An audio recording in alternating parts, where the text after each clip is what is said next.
Never needed much from the world. A patch of land, a quiet morning, and the sound of wind pushing through pine trees. That was enough. My great-grandfather bought this land after the war when no one wanted it. Back then, the soil was red and mean, the kind that cracked your hands and dared you to grow anything. But he did. Then my grandfather built the well. My father wired the first solar panels. I inherited more than land. I inherited intention. We sit on the edge of town, about 5 miles from the new tech corridor they carved out of old farmland. The city calls this area unincorporated, like it's a mistake on the map they haven't fixed yet. I just call home. I wake with the sun, check the pumps, walk the perimeter fence, and keep to myself. The air smells like dew and cedar. I haven't locked my doors in 10 years. Nobody comes out here unless they're lost, or they think they own something they don't. 2 weeks ago, I found a stake in the ground about 100 yards east of the creek.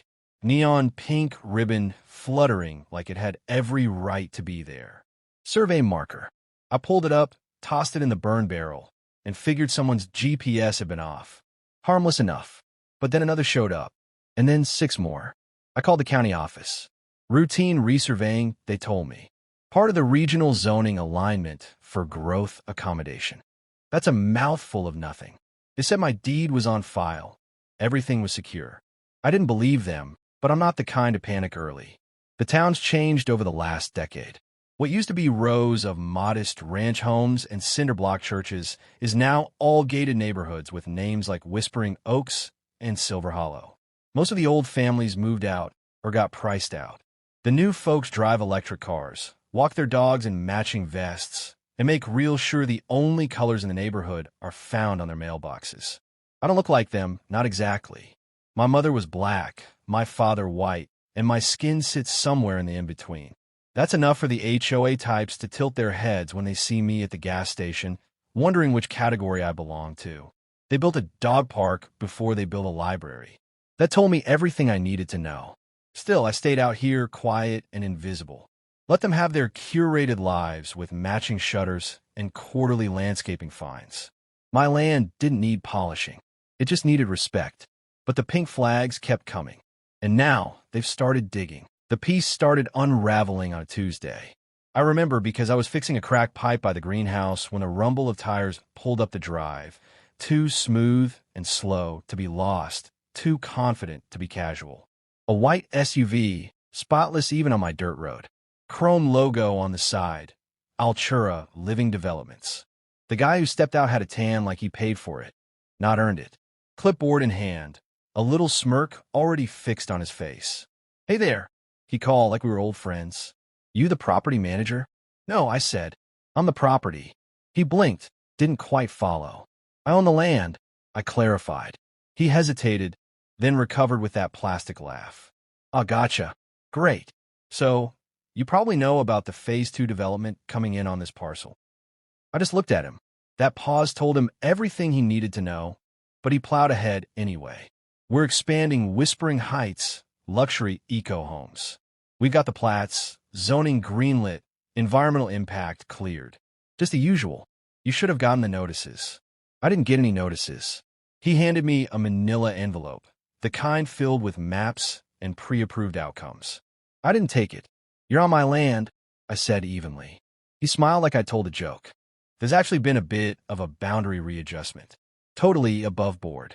These parcels were reclassified as underutilized municipal holdings back in '06, part of a revitalization initiative. That initiative's going to get somebody sued. Oh, no doubt. You got options, of course. We offer relocation stipends and first dibs pricing. Plus, it's a huge property value upgrade for the whole area. He said it like it was a favor, like I should be grateful. After he left, I stood there for a long time, watching the dust settle where his tires had chewed up my road. The man was too sure of himself, too used to being right even when he was wrong. Probably grew up in a neighborhood where things were handed down, not earned. Thought property was something that could be bought, not rooted in blood and sweat. That's the thing about these people. They don't see what's already there. They see what they want it to become. And if you're not part of that vision, you're just debris. A week later, The stakes came back, this time with workers stringing neon line across my fields like it meant something. It didn't even knock. The irony was thick. My grandfather had once been forced off land 3 counties east when a golf course went up in the 70s. Back then, they just paved over you. Now, they use paperwork and pre-printed folders. Same goal, different tools.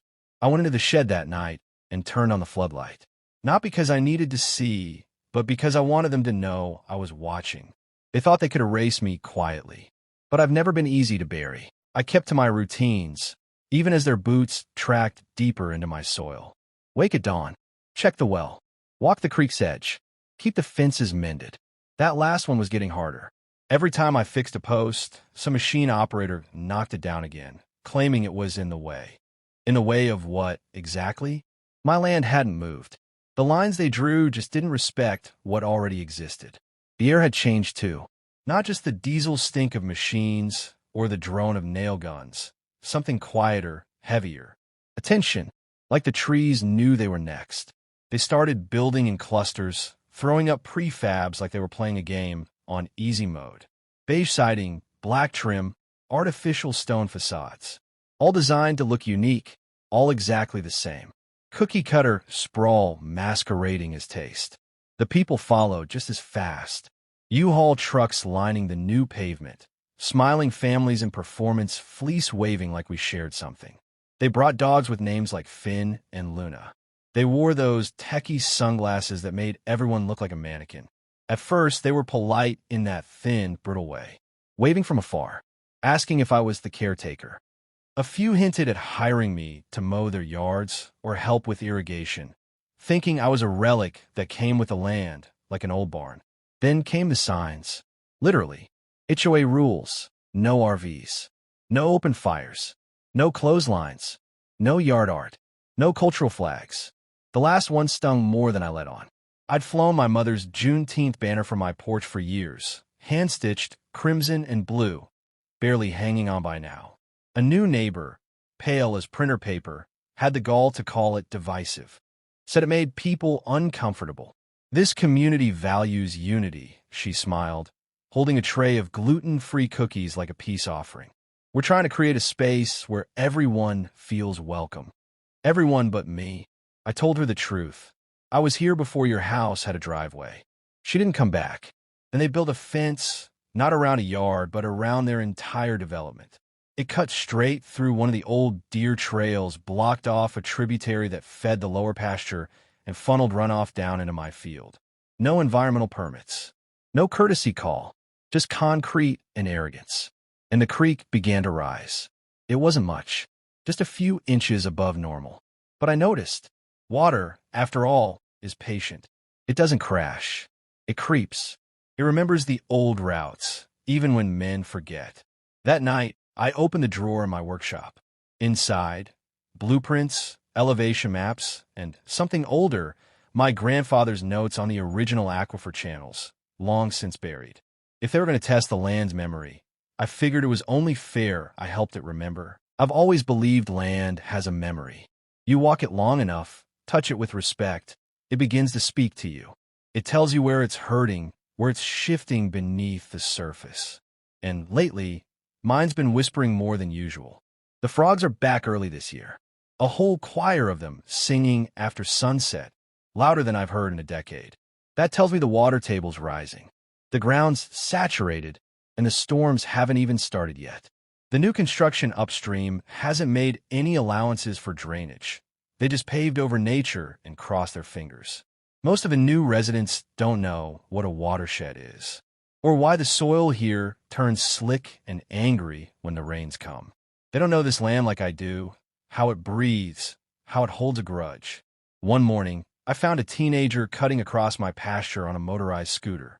He was wearing a varsity jacket and blasting music off his phone like the world belonged to him. I asked him, politely, to stay off private property. He laughed, said there was no sign. I pointed at the barbed wire. He flipped me off. That same afternoon, the HOA president, blonde, Botoxed, with a clipboard glued to her hand, marched up my driveway with the confidence of a tax auditor. She didn't introduce herself. Some of the homeowners are concerned, she began, voice tight. Your land, it's not exactly kept to community standards. Good thing I'm not in your community, I said, calm as still water. She narrowed her eyes. Legally, your parcel falls within our jurisdiction now. We can offer assistance with landscaping, modern fencing, even debris removal. I stop her there. That debris, I said, pointing to an old rusted water wheel by the creek, was installed by my great-grandfather. It pumped water through 3 droughts. It stays. She left in a huff. I watched her heels sink into the mud as she stormed off. I thought to myself, this place is going to swallow you whole. Later that week, I stood by the retention pond I'd redug by hand. It wasn't much to look at, just a wide, shallow basin that most folks would mistake for a dried-up puddle. But it connected to everything. The storm runoff, the old irrigation tunnels, the seasonal tributary no one bothered to map. I turned the valve slightly, just a test, just enough to watch the flow shift. The water moved like it knew exactly where to go. They thought they'd push me to the edge. But what they didn't realize is I am the edge, and I've got more patience than they have sandbags.